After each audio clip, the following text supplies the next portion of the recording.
দেখছো, দেখলে তো বাজার থেকে কী কী মাছ এনেছি। ভালো তো, কী কী মাছ এই যে এনেছি। দেখো, এখানে পাবদা আর আজকের জন্য যে চিংড়িটা নেবো সেটা রেখেছি, আর বাকি চিংড়িটা এই যে ফ্রিজে রেখে দেবো। এই যে দেখো, আর বাকি আরও দেখি কী কী মাছ এনেছো, এগুলো এখনো খোলা হয়নি, খুলছি ধরো। ও মোরলা এনেছো,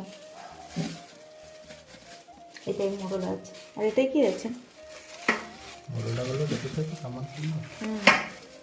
আর এটা, এটা কি মাছ? রুই মাছ? এটা রুই মাছ, এটা পোনা মাছ। বাহ, ও সাথে মাছের তেলও এনেছো। হুম। দাঁড়াও আমি এটা ধুয়ে নিই, তারপরে ওটা ধুয়ে দিই।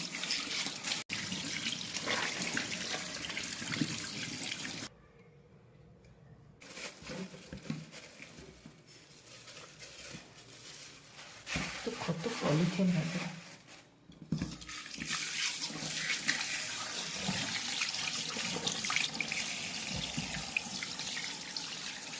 পলিথিনটা দেখে না জুম করে দিলাম।